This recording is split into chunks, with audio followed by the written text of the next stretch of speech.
أشهد أن لا إله إلا الله وحده لا شريك له وأشهد أن محمدا عبده ورسوله أما بعد فأعوذ بالله من الشيطان الرجيم بسم الله الرحمن الرحيم الحمد لله رب العالمين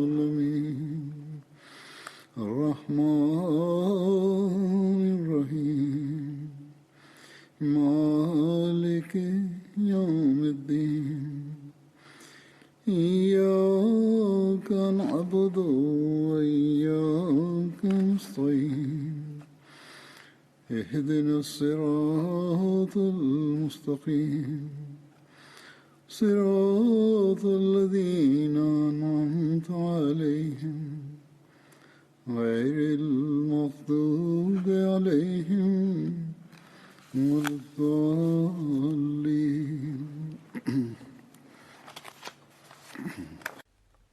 Hazrat Amirul Mominin Allah awe msaidizi wake anasema habari za Hazrat Ali radhiyallahu anhu zilikuwa zinaelezwa, leo pia zitaendelea na katika hutuba chache zijazo vile vile inshallah.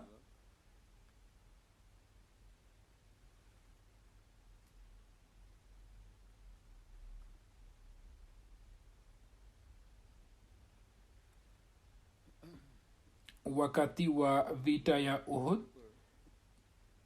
Ibn Qamiya alipomuua Hazrat Musa bin Umair radhiyallahu anhu, akazani kwamba yeye amemuua Mtume sallallahu alaihi wasallam. Hivyo akawaelekea Makuraishi na akasema, nimemuua Muhammad sallallahu alaihi wasallam. Hazrat Musa alipouawa shahidi, Mtume sallallahu alaihi wasallam akamkabidhi Hazrat Ali bendera, na Hazrat Ali na waislamu wengine wakapigana vita. Sawa na riwaya moja, katika mapigano ya Uhud, kiongozi wa washirikina Talha bin Abu Talha alimuita Hazrat Ali katika ushindani. Yeye akasonga mbele na akamshambulia na akammaliza papo hapo. Hazrat Ali akawamaliza viongozi wa makafiri mmoja baada ya mwingine. Mtume sallallahu alaihi wasallam kwa kuona kundi la makafiri akamwambia Hazrat Ali ili awashambulie. Hazrat Ali akamua Amr bin Abdullah Jumai na kuwasambaratisha wengine wote. Kisha Mtume sallallahu alaihi wasallam akatoa amri ya kushambulia kikosi kingine cha makafiri. Hazrat Ali akamua Shoba bin Malik. Hazrat Jibril akasema, ya Rasulullah sallallahu alaihi wasallam, kwa yakini Hazrat Ali anastahili pongezi. Mtume sallallahu alaihi wasallam akasema, ndiyo, Ali ananipenda na mimi nampenda Ali. Jibraili akasema, mimi nawapendeni nyote.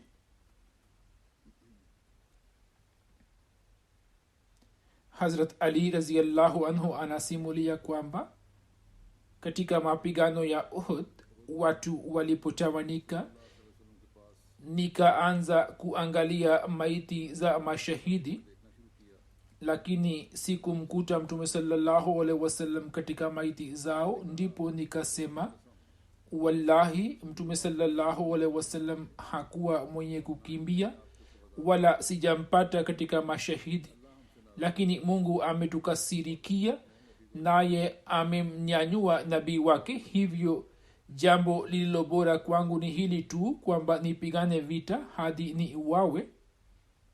Kisha nikavunja ala ya upanga wangu na kuwashambulia makafiri, nao wakasambaratika hapa na pale. nikaona mtume sallallahu alaihi wasallam alikuwa kati yao.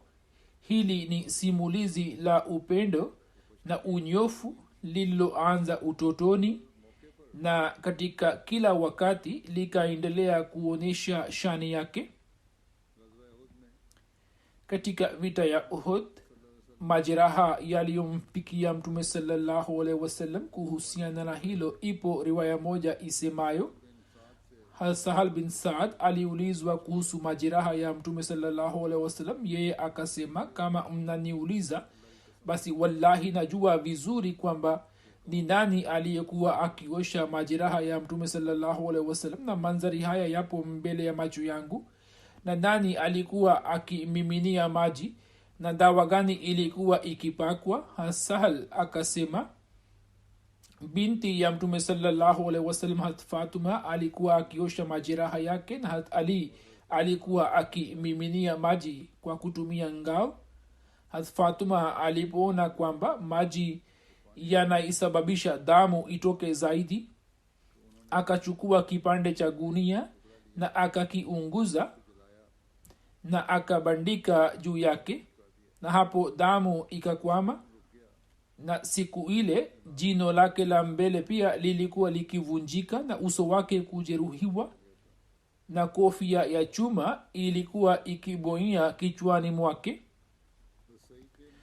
Said bin Musayyab anasimulia kwamba katika vita ya Uhud Hazrat Ali alipata majeraha 16. Musleh Maud radhiyallahu anhu akieleza mada isemayo chini ya mateso zinakuwepo hazina zenye baraka zilizofichikana. Musleh Maud radhiyallahu anhu anasema kwamba Hazrat Ali radhiyallahu anhu alirejea kutoka Uhud na akampatia Hazrat Fatuma upanga wake na akasema kwamba uoshe leo, upanga huo umefanya kazi kubwa. Mtume sallallahu alaihi wasallam aliyekuwa akimsikia Hazrat Ali akasema, Ali, sio upanga wako pekee uliofanya kazi kubwa, bali wapo ndugu zako wengi ambao panga zao zimefanya kazi kubwa. Na akayataja majina ya maswahaba 6-7 na akasema kwamba panga zao hazikukaa nyuma kuliko upanga wako. Na kisha watu hawa wakikabiliana na mateso hayo, mwishowe wakapata ushindi. Vita ya Handaki iliyopiganwa mwezi wa Shawwal mwaka wa 5 Hijria.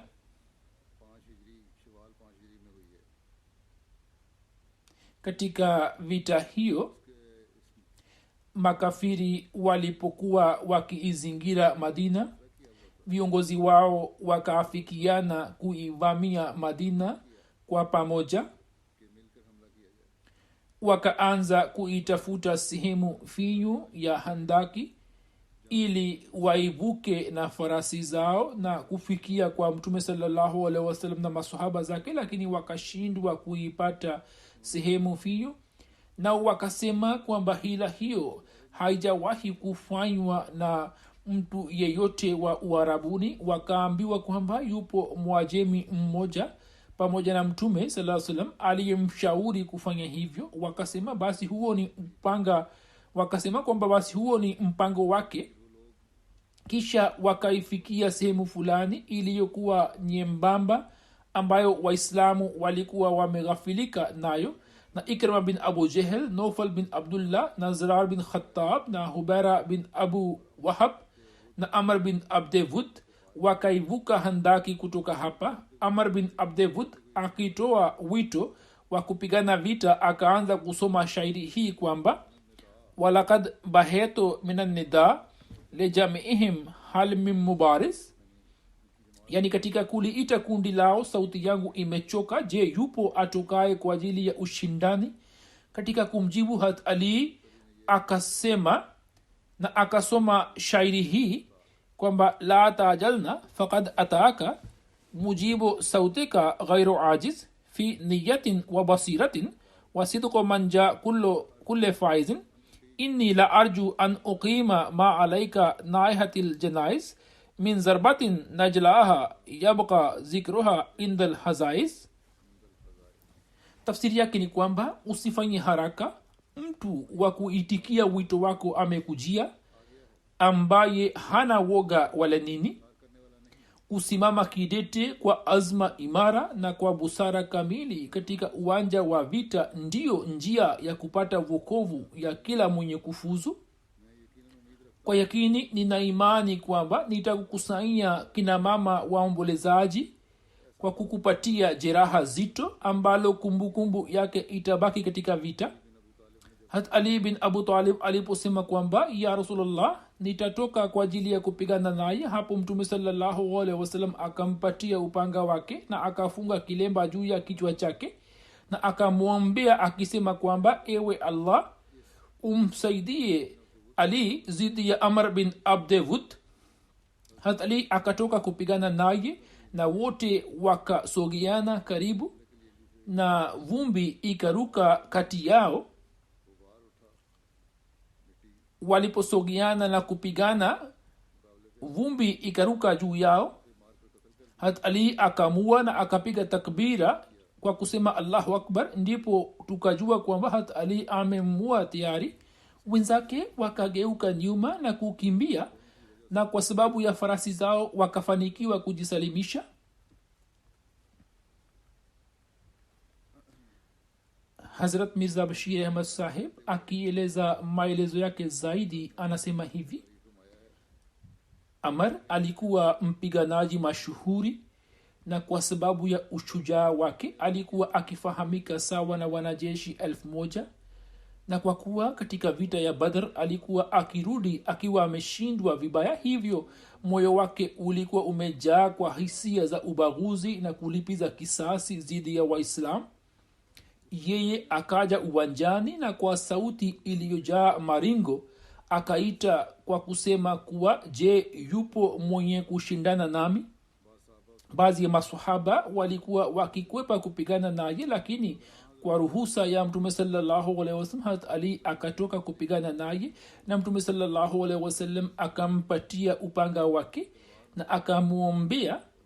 Hazrat Ali akasonga mbele na akasema kwa Amr, nimesikia kwamba wewe umefunga ahadi ya kuwa kutoka Quraish ikiwa mtu fulani atakuomba mambo mawili, basi kati ya haya mawili moja utalikubali. Amr akasema ndio. Hazrat Ali akasema, basi jambo la kwanza ambalo nakuambia ni kwamba usilimu tu na kwa kumwamini Mtume sallallahu alaihi wasallam uwe mrithi wa neema za Allah. Amr akasema hilo haliwezekani. Hazrat Ali akasema, ikiwa hulikubali hilo, basi njoo ukapigane nami. Hapo Amr akaanza kucheka na kusema, sikutarajia kwamba mtu yeyote ataniambia hayo. Kisha akamuuliza Hazrat Ali kuhusu nasaba yake. Hazrat Ali akamwambia, ye akasema, mpwa wangu, wewe ni mtoto tu na sipendi kumwaga damu yako, hivyo umtume mkubwa wako. Hazrat Ali akamjibu, wewe hutaki kumwaga damu yangu, lakini mimi sina shida yoyote ya kumwaga damu yako. Amr akapata hasira kali na akashuka chini ya farasi yake na akikata miguu ya farasi yake akamwangusha chini ili asiwe na njia ya kurudi. Kisha akaelekea kwa Hazrat Ali na akamvamia kwa nguvu zote na upanga wake ukakata ngao ya Hazrat Ali na kujeruhi paji lake. Hazrat Ali akapiga takbira na akamshambulia kwa shambulio kali. Amr hakuweza kujisalimisha na upanga wa Ali ukamkata kutoka bega lake na Amr akaanguka chini na akafa.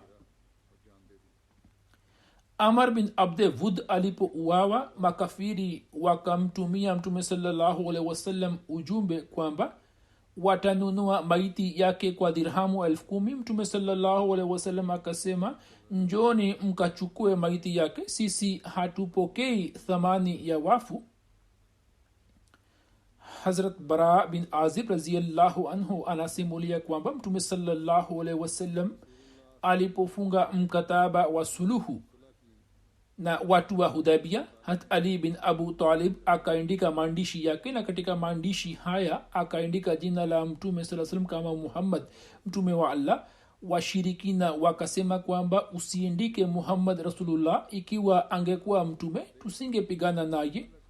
Mtume sallallahu alaihi wasallam akamwambia hat ali kwamba aifute.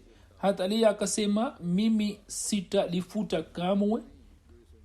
Kisha mtume sallallahu alaihi wasallam akalifuta kwa mkono wake na akafanya suluhu pamoja nao kwa sharti kwamba yeye na maswahaba zake wataishi Makka kwa siku 3 tu, na wakifunga silaha zao katika jaluban wataingia ndani. Watu wakauliza kwamba hiyo jaluban ni nini? Wao wakasema kwamba ni kifuniko kinachotumika kwa ajili ya kutunza upanga ndani mwake. Musleh Maud radhiyallahu anhu akieleza maelezo ya tukio hilo amesema hivi. Hazur anasema kwamba mtume sallallahu alaihi wasallam alipokuwa akiketi katika kikao cha suluhu ya Hudaybiyah na makafiri walikuwa wakipendekeza masharti ya kufanya suluhu, maswahaba walikuwa na hasira kali mioyoni mwao na vifua vyao vilikuwa vikiungua kutokana na moto wa mateso yale yaliyokuwa yakiwasibu kutoka kwa makafiri katika miaka 20. Panga zao zilikuwa tayari, nao walikuwa wakitamani kwamba wakipata nafasi basi walipize kisasi kwa zulma zilizofanywa na makafiri juu ya Islam. Lakini mtume sallallahu alaihi wasallam akawasikiliza makafiri, na waliposema kwamba njoni tukafanye suluhu, mtume sallallahu alaihi wasallam akasema haya ni vizuri, tunafanya suluhu.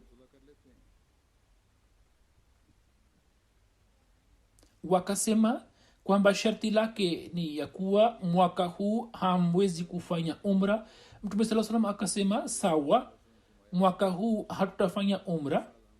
Kisha wakasema kwamba mwakani mtakapokuja kwa ajili ya umra, sharti lake ni kwamba mukae siku 3 tu katika Maka. Mtume sallallahu alaihi wasallam akasema sawa, nakubali tu. Kisha wakasema nyinyi hamruhusiwi kuingia Maka na silaha zenu. Mtume sallallahu alaihi wasallam akasema ni sawa tu, hatutaingia Maka na silaha zetu. Mkataba wa suluhu ulikuwa ukifungwa na mioyo ya maswahaba kwa jazba ilikuwa ikichemka ndani kwa ndani. Nao walikuwa wakipata hasara kali, lakini hawakuwa na chochote cha kufanya. Hazrat Ali alikuwa ameteuliwa kama mwandishi wake. Yeye alipoanza kuandika mkataba, naye akaandika mkataba huu ni kutoka kwa Muhammad rasulullah sallallahu alaihi wasallam na wenzake, na upande wa pili ni kutoka kwa viongozi fulani na fulani wa Makka na watu wa Makka. Hapo makafiri wakachemka, wakasema kwamba hatuwezi kuvumilia maneno hayo, kwani sisi hatumwamini Muhammad sallallahu alaihi wasallam kuwa mtume. Ikiwa tungeamini tusingepigana naye, hivyo tukimchukulia yeye kama Muhammad bin Abdullah, mkataba huo tunafunga naye. Basi maneno hayo yasiindikwe katika mkataba huo. Wakati huo jazba ya maswahaba ilikuwa imefikia kileleni, nao kwa hasira kali wakaanza kutetemeka na wakaelewa kwamba sasa Mungu ametujalia nafasi nyingine. Mtume sasa hatakubali jambo lao na tutapata nafasi ya kupigana na hawa makafiri na tutaweza kupoza vifua vyetu. Lakini mtume sasa akasema watu hawa wanasema kweli, wanasema sawa, maneno ya Rasulullah yafutwe kutoka mkataba, na akamwambia Hazrat Ali kwamba ayafute.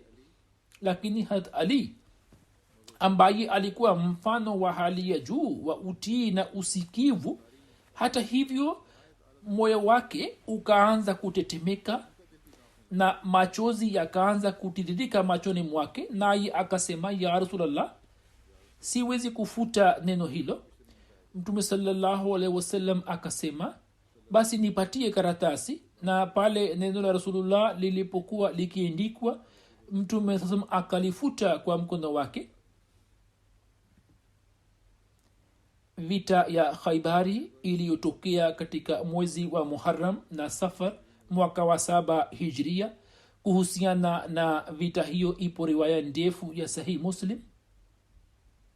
Hazrat Salama bin Akwa anasimulia, tulipowasili Khaibar, kiongozi wao aitwaye Marhab akinyanyua upanga wake akatoka nje huku akisema kwamba Khaibar inajua ya kuwa mimi ni Marhab, mwenye silaha, shujaa na mwenye uzoefu. Vita ikianza ndipo ushujaa wangu unaanza kuonekana vitani. Msimuliaji anasema kwa ajili ya kupigana naye baba yangu mdogo Amir akajitokeza, naye akasema Khaibar inajua kwamba mimi ni Amir, mwenye silaha, shujaa na mwenye kujiingiza katika hatari. Msimuliaji anasema wote wakapigana na upanga wa Marhab ukakata ngao ya Amir. Amir akajaribu kumshambulia Marhab kutoka chini, lakini kwa sababu ya upanga wake binafsi akapata jeraha na upanga wake ukakata mshipa wake, naye akauawa shahidi. Salama anasema nikatoka nje nikawakuta baadhi ya masahaba wa mtume wakisema kwamba matendo ya Amir yamepotea kwani amejiua. Ye anasema mimi nikaja kwa mtume sallallahu nikilia na nikasema ya Rasulullah, je, matendo ya Amir yamepotea? Mtume sallallahu akasema nani amesema hayo? Nikasema baadhi ya masahaba zako wamesema. Mtume sallallahu akasema aliyesema hakusema sawa, kwa ajili ya Amir kuna malipo maradufu. Kisha mtume sallallahu akanituma kwa Hazrat Ali ambaye alikuwa akiumwa macho. Mtume sallallahu akasema nitampatia mtu bendera ambaye anampenda Mungu na mtume wake, au Allah na nabii wake wanampenda. Msimuliaji anasema nikaenda kwa Hazrat Ali na nikaja naye ilhali alikuwa akiumwa macho hadi nikafika kwa mtume sallallahu alaihi wasallam. Mtume sallallahu alaihi wasallam akapaka mate juu ya macho yake nayo yakapona. Mtume sallallahu akamkabidhi bendera na Marhab akatoka na akasema kwamba Khaibar inajua kwamba mimi ni Marhab, mwenye silaha, shujaa na mwenye uzoefu wa vita. Hazrat Ali akasema anna allazi sammatni ummi haidara kalaise ghabatin karihil manzara ufihimu bisae kailin sandara, yani mama yangu amenipa jina la Haidar, anayefanana na simba hatari aishie porini, badala ya saa moja natoa sandara. Khalifa mtukufu anasema kwamba hiyo ni methali ya Kiarabu ambayo maana yake ni kwamba ikiwa ukionyesha nguvu tutakuonyesha nguvu zaidi, na shambulio letu litakuwa na ukali zaidi kuliko shambulio lako. Maana ya sandara ni mikialun wasiyun, yani mizani kubwa mno. Saa inakuwa na kilo 3 tu na sandara inakuwa kubwa kuliko hiyo. Kisha msimuliaji anasema Hazrat Ali kwa kusema hayo akapiga pigo juu ya kichwa cha Marhab na akaamua, na kwa kupitia mkono wake ushindi ukapatikana. Hiyo ni riwaya ya Muslim. Musleh Maud radhiyallahu anhu akieleza habari hiyo anasema siku ya Khaibar Hazrat Ali alijaaliwa nafasi. Mtume sallallahu alaihi wasallam akasema kwamba leo nitampatia nafasi apendaye Mungu na Mungu anampenda, na nitamkabidhi upanga wangu ambaye Mungu amemjalia fadhila. Hazrat Umar anasema kwamba nilikuwepo katika kikao hicho na nilikuwa nikiinua kichwa changu ili huenda Mtume sallallahu alaihi wasallam anione na anipatie upanga, lakini Mtume sallallahu alaihi wasallam alikuwa akiniona na kukaa kimya. Mimi nilikuwa nikinyanyua kichwa changu na Mtume sallallahu alaihi wasallam alikuwa akiniona na kukaa kimya hadi akaja Ali na alikuwa akiumwa macho. Mtume sasa akasema Ali, sogea mbele. Ye akaja karibu yake. Mtume akapaka mate juu ya macho yake na akasema kwamba Mungu ayaponye macho yako, shika upanga huu ambao Mungu amekukabidhi. Habari hiyo Musleh Maud radhiyallahu anhu ameeleza katika sehemu nyingine kama hivi: Mtume sallallahu alaihi wasallam baada ya kurejea kutoka Hudaybiyah, miezi 5 ilipopita, aliamua kwamba mayahudi wafukuzwe kutoka khaibar iliyokuwa na maili chache kutoka madina, na kutoka hapa wangekuwa na uwezo wa kufanya njama dhidi ya madina. hivyo mwezi wa agosti mwaka 628 kiiswi, akifuatana na masahaba 1600 akaelekea khaibar. khaibar ilikuwa mji ulio na ngome zilizokuwa zikijengwa pembezoni mwake juu ya milima. kwa idadi hiyo ndogo ya wanajeshi kuuteka mji huo ilikuwa si kazi rahisi. makambi madogo madogo ya pembezoni mwake yakatekwa kwa kupigana nao vita ndogo ndogo, lakini mayahudi walipokusanyika katika ngome ya katikati ya mji, hapo mipango yote ya kupata ushindi juu yao ikaanza kushindikana. siku moja mwenyezi mungu akamwambia mtume saa salam ya kwamba ushindi wa mji huo umeunganishwa na mkono wa hat ali. mtume saa salam wakati wa asubuhi akatangaza kwamba leo bendera nyeusi ya islam nitampatia mkononi mwa mtu ambaye ni mpendwa wa mungu na mtume na waislamu wote. mwenyezi mungu ameunganisha ushindi wa mji huu na mkono wake. kisha asubuhi ijayo akamwita hat ali na akampatia bendera, ambaye akifuatana na jeshi la masahaba akaishambulia ngome. na hata hivyo mayahudi walikuwa wamejikusanyia ndani ya ngome, lakini mwenyezi mungu akamjali hat ali nguvu kiasi hiki kwamba kabla ya jioni walikuwa wameshapata ushindi juu ya ngome.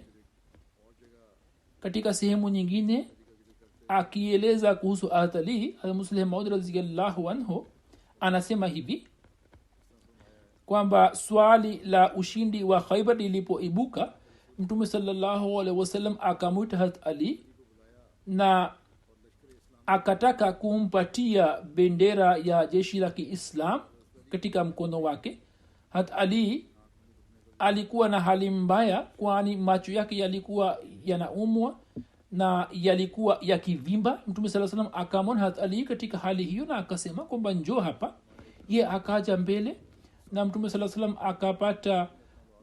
akapaka mate yake juu ya macho ya hat ali na macho yake yakapona.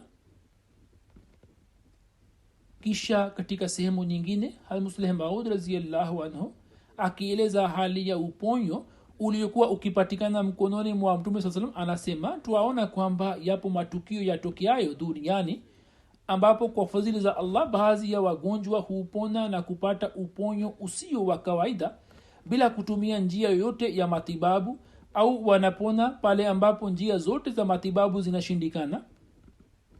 hivyo katika matukio yatokeayo maishani mwa mtume sallallahu alaihi wasallam, mfano mmoja wa uponyo wa aina hiyo unapatikana katika vita ya khaibar. katika mapigano ya khaibar siku moja mtume saa salam aliwaambia masahaba zake kwamba ushindi wa khaibar umekadiriwa kwa yule ambaye nitampatia bendera mkononi mwake. Hazrat Umar anasema kwamba muda ule uwadiapo nikaanza kuinua kichwa changu na kuona nikihisi kwamba huenda mtume atanipatia bendera, lakini mtume sasa hakumteua kwa ajili ya kazi hii. kisha akaja ali na macho yake yalikuwa na machungu. mtume sasa akapaka mate yake juu ya macho yake na macho yake yakapona mara moja, na mtume sasa kwa kumkabidhi bendera mkononi mwake akampatia kazi ya ushindi wa khaibar. musleh maud radhiyallahu anhu anasema kwamba mfano wa ali ni wenye kusisimua imani. yeye katika vita ya khaibar akajitokeza kupigana na jenerali mkubwa myahudi, na kwa muda mrefu akaendelea kupigana naye, kwani hata yeye pia alikuwa mahiri katika vita. hivyo kwa muda mrefu akaendelea kupigana naye. kisha ali akamwangusha chini na akakaa juu ya kifua chake na akaamua kukata shingo yake kwa upanga. katika muda huo myahudi akatema mate juu ya uso wake. ali akamwacha na akasimama. myahudi kwa kuona hali hiyo akashangaa mno na akamuuliza ali kwamba ulikuwa umenishinda na kupata mamlaka juu ya mauaji yangu, sasa kwa nini umeniacha? alipomuuliza sababu yake, ali akasema kwamba mimi nilikuwa napigana nawe kwa ajili ya radhi ya allah tu, lakini ulipotema juu ya uso wangu nikapata hasira na nikajihisi kwamba ikiwa sasa nitakuua basi kuua kwangu kutakuwa kwa ajili ya nafsi yangu tu. Hivyo nimekuacha ili hasira yangu iniondoke na nisije nikakuua kwa ajili ya nafsi yangu. Huo ni ukamilifu wenye shani azimu ya kwamba katika uwanja wa vita yeye akamwacha adui mkali ili kumua kwake kusitokane na hasira ya nafsi yake, bali kuwe kwa ajili ya kupata radhi ya Allah tu.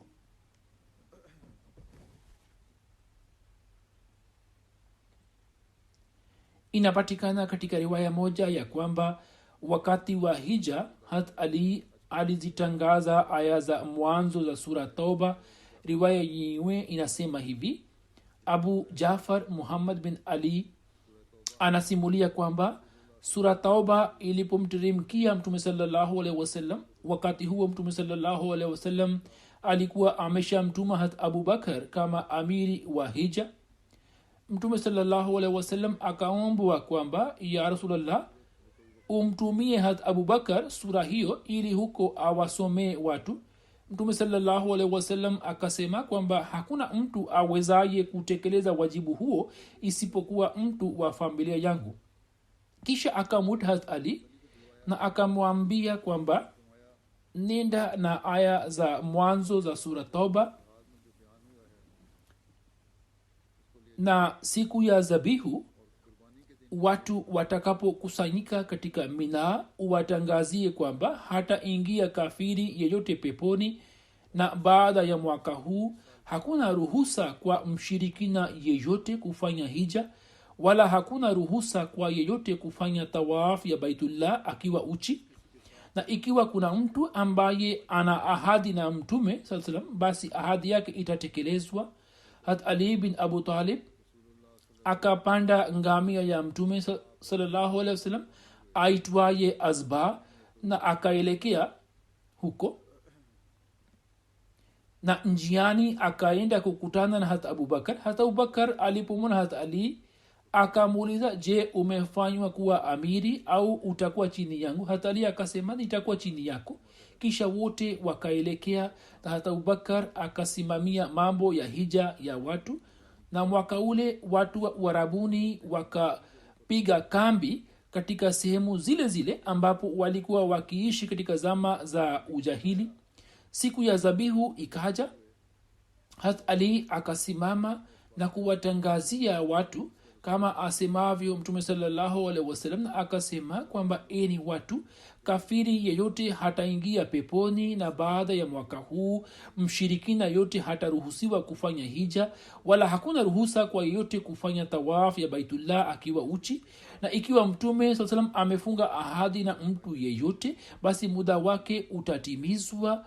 Na kuanzia siku hiyo akawapatia watu muhula wa miezi 4 ili kila kaumu irejee katika maeneo yao yenye amani.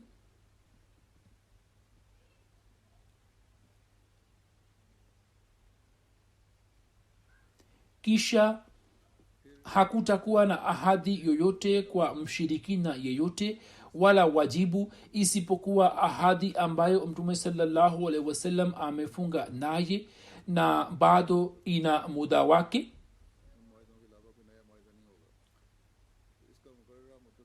Kisha baada ya mwaka huo hakuna mshirikina aliyefanya hija wala kufanya tawaf ya Baitullah akiwa uchi.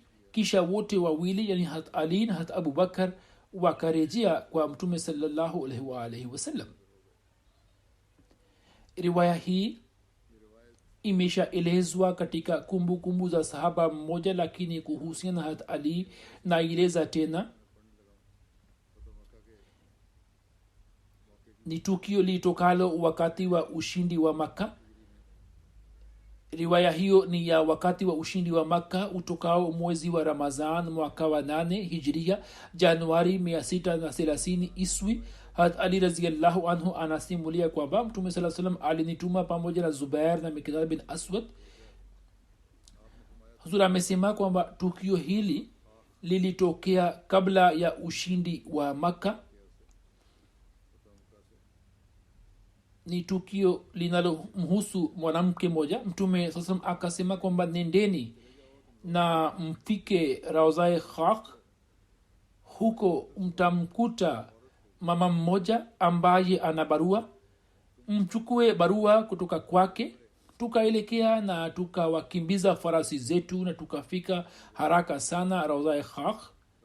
Ndipo tukamkuta mama mmoja akiwa yupo. Tukamwambia kwamba atoe barua, yeye akasema kwamba hana barua yoyote. Tukasema kwamba utatoa tu, waila tutakulazimisha na tutatafuta barua kutoka kwako.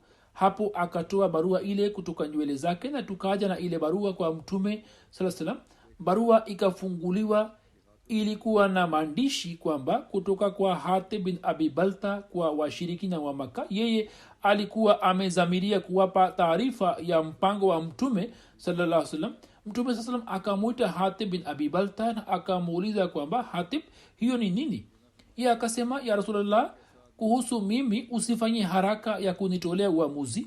Nilikuwa mtu niliyekuwa nikiungana na Makuraish na hakutukana nao, sikutukana nao, ilhali wahajiri waliokuwa pamoja nawe walikuwa na jamaa zao huko Makka, ambao kwa kuwapitia jamaa zao wameendelea kusalimisha nyumba na mali zao. Mimi nikaona kwamba niwafanyie watu wa Makka hisani, kwani sikuwa na jamaa zangu huko, na huenda kwa sababu ya hisani hiyo watanijali.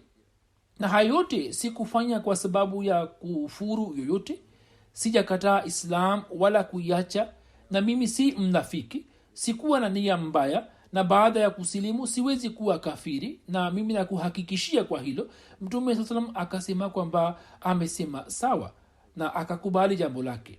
Musleh Maud akieleza tukio hilo anasema, sahaba mmoja mwenye imani dhaifu aliwaindikia watu wa Maka barua ya kwamba Mtume sallallahu alaihi wasallam ametoka na jeshi 10,000, sijui anakoelekea, lakini nadhani kwamba anakuja Maka. Nina jamaa zangu waishio Maka, hivyo ni matarajio yangu kwamba katika muda huu mgumu mtawasaidia na mtawalinda ili wasipate taabu yoyote. Barua hiyo ilikuwa haijafika Maka. Ndipo Mtume sallallahu alaihi wasallam wakati wa asubuhi akamwita Ali na akasema kwamba nenda sehemu fulani, Mungu ameniambia kwamba huko utamkuta mama mmoja mpanda ngamia ambaye ana barua moja na anaipeleka kwa watu wa Maka. Uchukue barua hiyo kutoka kwake na niletee kwangu. Kabla hajatoka, Mtume sallam akamwambia kwamba angalia, yeye ni mwanamke, hivyo usiwe mkali kwake na umlazimishe ili akupatie barua, lakini ikiwa akikataa kutoa, kisha unaweza kutumia ukali, na ikiwa ukilazimika kumua, basi unaweza kumua, lakini angalia kwamba barua isifike kwa watu wa Maka. Hat Ali akafika huko na akakutana na mama mmoja, naye akaanza kulia na kula kiapo kwamba, je, mimi ni msaliti na mdanganifu, sina kitu chochote, unaweza kuangalia. Hat Ali akatafuta hapa na pale katika mifuko yake na kwenye bidhaa zake, lakini hakuipata barua. Maswahaba wakasema inaonekana kwamba mama huyo hana barua.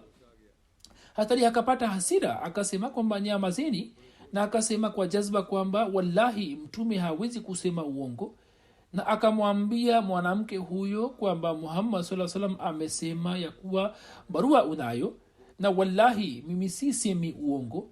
Kisha akatoa upanga wake na akasema kwamba toa barua, wa ila kumbuka tu kwamba nikilazimika kuvua mavazi yako nitavua na barua nitapata, kwani Mtume amesema kweli na wewe ni mwongo. Hivyo mama huyo akapata hofu na akatoa barua ile kutoka nywele zake na kumpatia Hat Ali.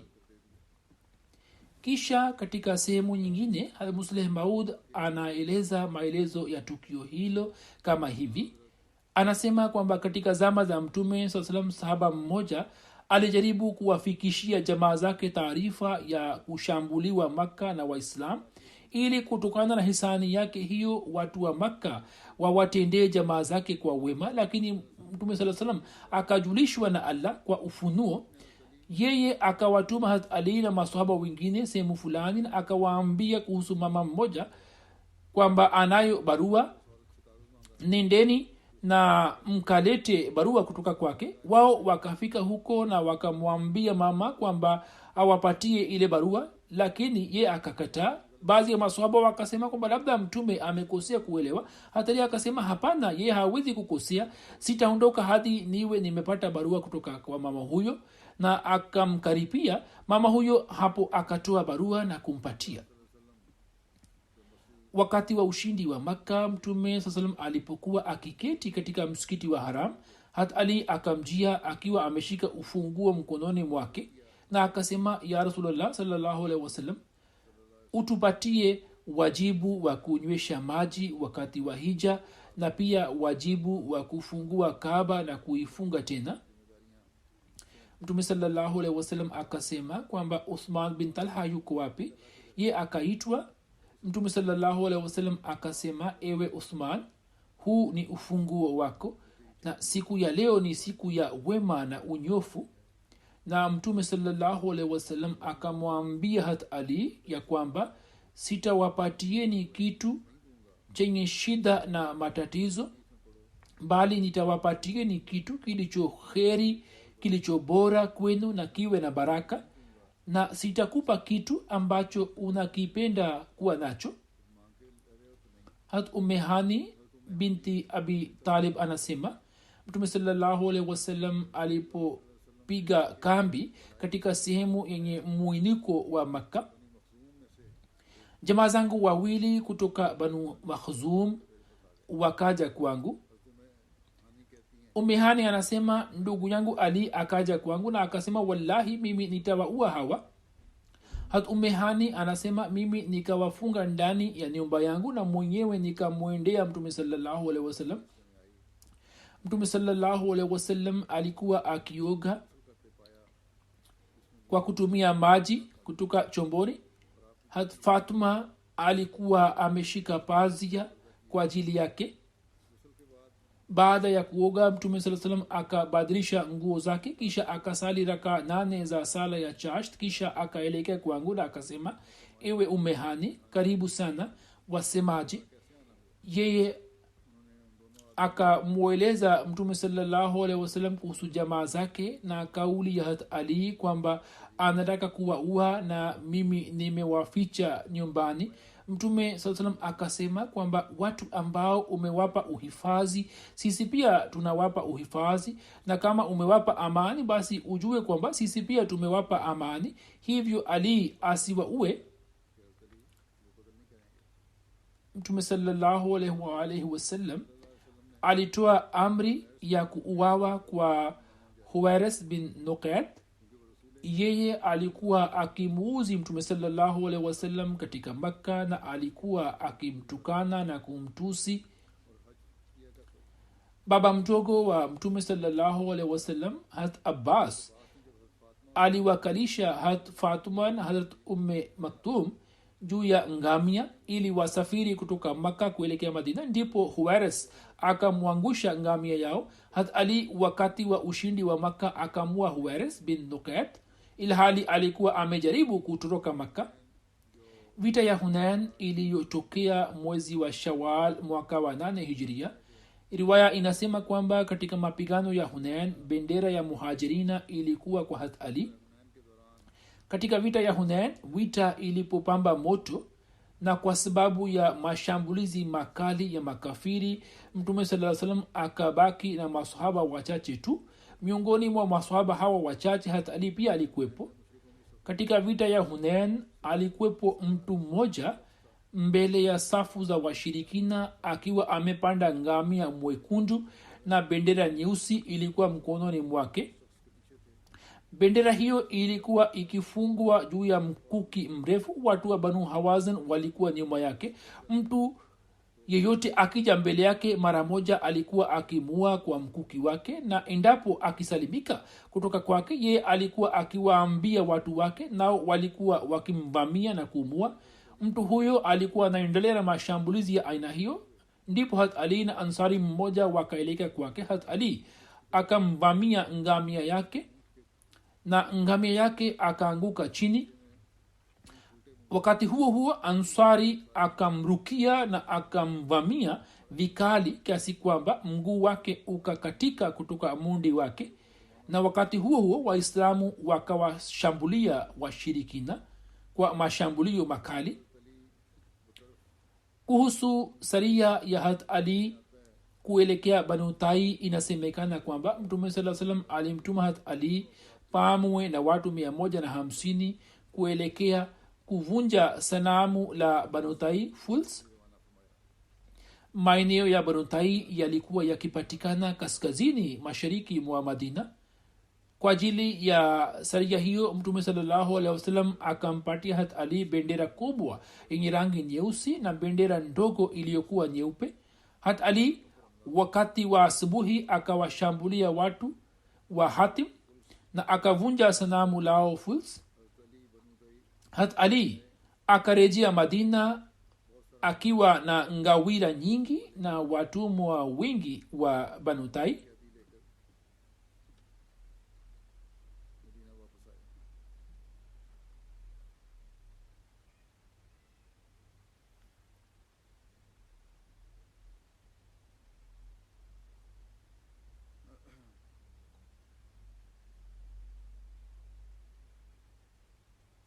Vita ya Tabuk iliyotokea mwezi wa Rajab mwaka wa 9 Hijria. Kuhusu vita hiyo Musab bin Saad anasimulia kutoka kwa baba yake kwamba Mtume sallallahu alaihi wasallam alitoka kwa ajili ya Tabuk na akamteua Hazrat Ali kama amiri wa Madina.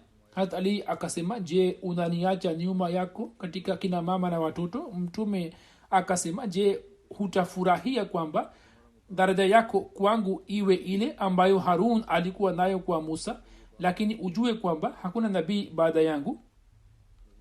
Musleh Maud akieleza tukio hilo anasema, safari moja Mtume sallallahu alaihi wasallam alikwenda vitani na akamteua Hazrat Ali kama kaimu wake.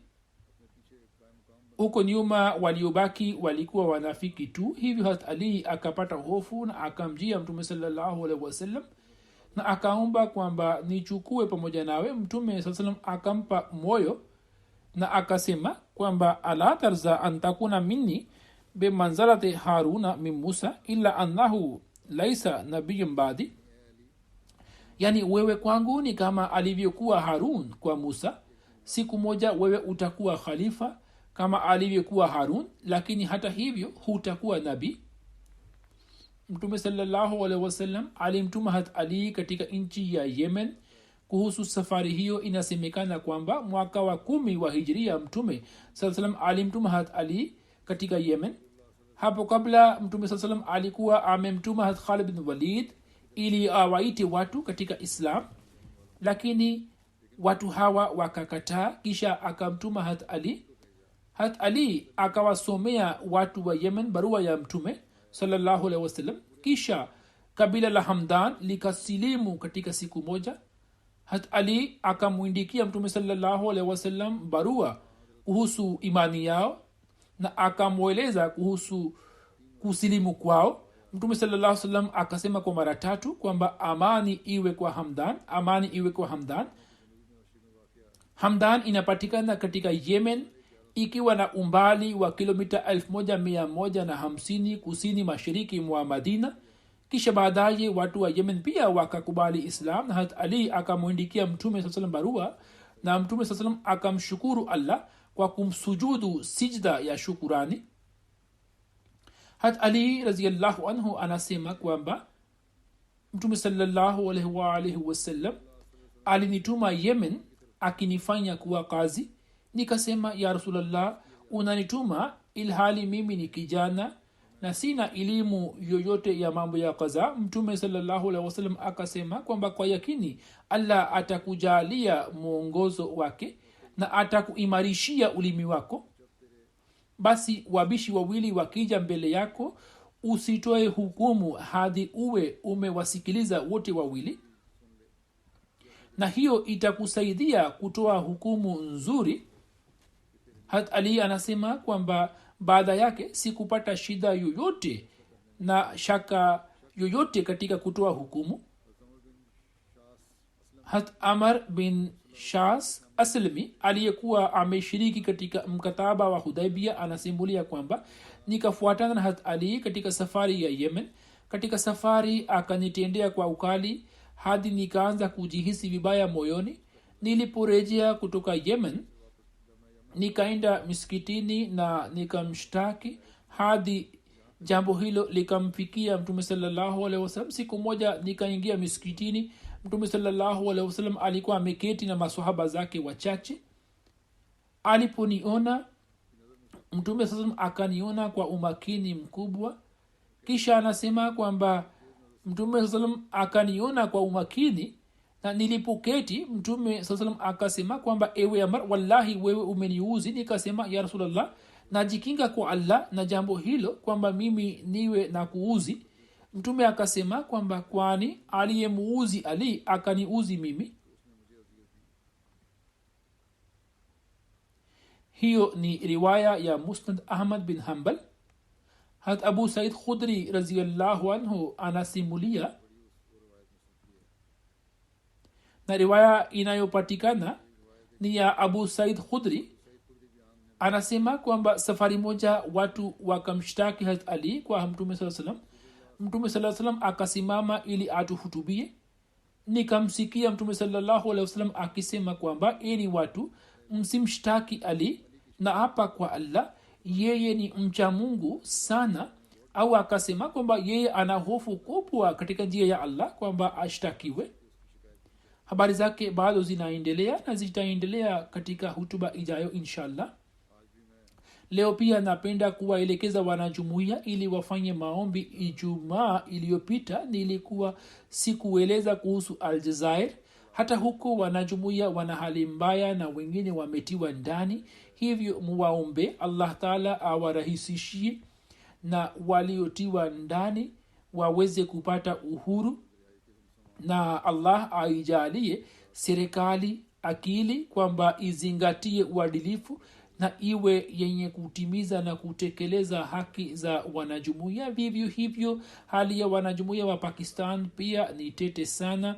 Kama nilivyokuwa nimesema kwamba wapo baadhi ya maafisa, muwaombee. Ikiwa Mungu hataki kuwapatia maafisa na mashekh hawa akili, au hawatapata akili na ndiyo kudra ya Mungu, basi wakamatwe na Allah, na Allah afanye mpango wa kuwakamata haraka na awarahisishie wanajumuiya. Baada ya sala nitasalisha sala ya jeneza ya ghaibu ambayo ni ya Rashid Ahmad Sahib ibn Muhammad Abdullah Sahib wa Rabwa. Marehemu alikuwa baba mzazi wa Tahir Nadim Sahib ambaye ni mbashiri wa dawati la Kiarabu. 28 Oktoba akiwa na umri wa miaka 76 akafariki dunia. Inna lillahi wa inna ilaihi rajiun. Katika familia yake jumuiya ilipatikana kwa kumpitia babu yake Hazrat Abdul Ghafur Sahib ambaye akifuatana na binamu yake Hazrat Maulvi Alladita Sahib, na mwaka 1892 akafika Qadian na kufanya bayati juu ya mkono wa Al-Masih Maud al-Islam. Hazrat Maulvi Alladita Sahib alikuwa msomi mkubwa na alikuwa akimjua Sayyidina Ahmad Islam kabla ya madai yake. Alikuwa ameona katika ndoto kwamba bendera ya Mtume sallallahu alaihi wasallam ipo mkononi mwa Al-Masih Maud al-Islam. Hivyo Maulvi Alladita Sahib akamchukua binamu yake Maulvi Abdullah Ghafur Sahib ambaye alikuwa babu wa marehemu na kwenda Qadian, na wote wakafanya bayati. Baadaye kutokana na mahubiri ya Maulvi Alladita Sahib, watu wengi wa Alipur na Hasanpur wakajiunga na jamaat. Marehemu kwa muda mrefu akaendelea kuitumikia jumuiya kama katibu wa fedha wa jamaati yake ya Bahawalpur. Marehemu alikuwa mwema, mcha Mungu, mkarimu na mwenye huruma kwa wote. Alikuwa na uhusiano mzuri na watu wote na jamaa zake. Alikuwa akiwajali sana maskini na kuwasaidia. Ameacha nyuma mke aitwaye Sadika Begum Sahiba ambaye ni mjukuu wa Qadir Bakhsh Sahib ambaye ni sahaba wa Sayyidina Ahmad alayhi wassalam. marehemu alikuwa musi. Pia ameacha nyuma yake watoto wengine ambao ni mabinti 3 na watoto wa kiume 2. Kama nisemavyo, mmoja ni mbashiri na anaitumikia jamaat katika dawati la Kiarabu. Mwenyezi Mungu amrehemu, amghofirie na amnyanyue katika daraja.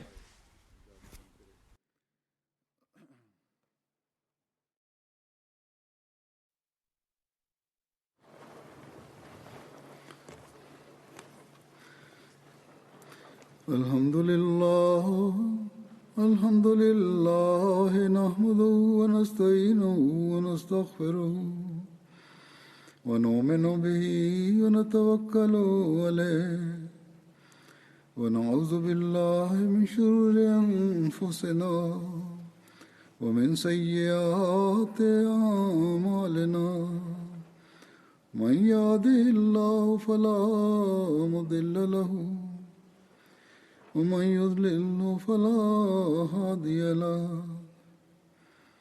ونشهد أن لا إله إلا الله ونشهد أن محمدا عبده ورسوله عباد الله رحمكم الله إن الله يأمر بالعدل والإحسان وإيتاء ذي القربى وينهى عن الفحشاء والمنكر والبغي يعظكم لعلكم تذكرون اذكروا الله يذكركم وادعوه يستجب لكم ولذكر الله أكبر.